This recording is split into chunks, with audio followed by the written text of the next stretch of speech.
Just a couple of weeks before Apple's WWDC event, Apple quietly announced a refreshed 13-inch and 15-inch MacBook Pro with a redesigned keyboard and slightly better internals.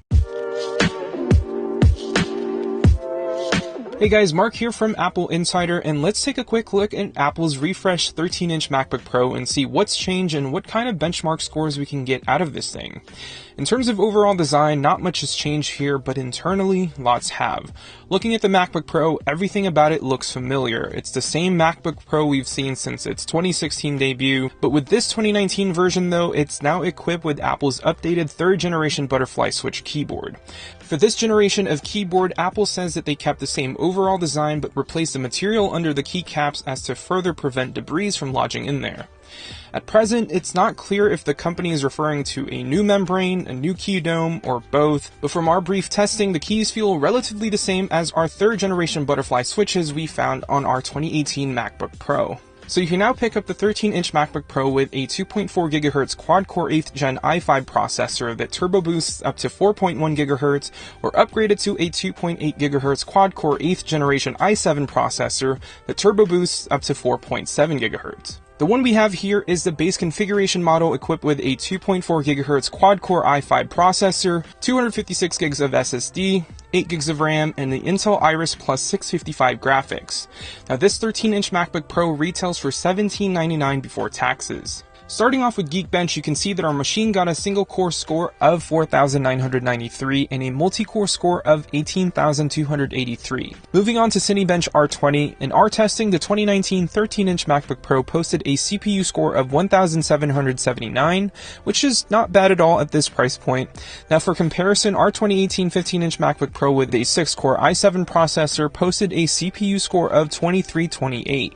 Now firing up Unigine Heaven, which is a gaming benchmark, with everything set to default and quality in medium, we decided to run this test several times to find out how the Intel Iris Plus 655 graphics perform under load. And as you can see from the results, the 13-inch MacBook Pro got a score of 999 and an average frames per second of 39.7 with a max frames per second of 77.8. Now, if you're looking to game on your Mac or if you rely heavily on the graphics card, we recommend picking up an external graphics solution such as the Blackmagic eGPU or the eGPU Pro. Moving on to the Blackmagic speed test, the $1799 base model 13-inch MacBook Pro tops out at around 1300 megabytes a second for its write and around 2600 megabytes a second for its read speeds. For reference, our 2018 15-inch MacBook Pro with a 1TB SSD tops out at around 2600 megabytes a second for both its read and write speeds. Now, if you're a video creator and you're curious about how Final Cut Pro 10 performs, we compiled 5 minutes of 4K H.264 footage that was shot on my Fuji X-T3. We added color correction, adjusted the saturation and contrast.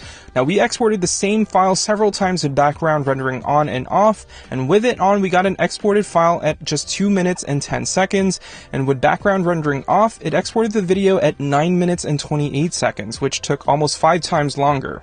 Now, I personally wouldn't recommend editing anything higher than 1080p on this base model MacBook Pro because 4K playback stutters from time to time, but it's still very capable of editing 4K so long as you optimize your media or edit with proxy files before editing.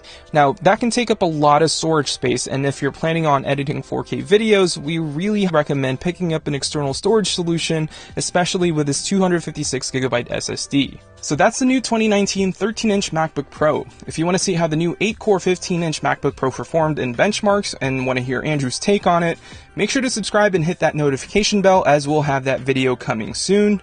We're still doing more tests and using the MacBook Pro as a whole, but our full review of the new 2019 MacBook Pros are coming soon. And if there's anything you want specifically covered, sound off in the comments down below, and we'll see you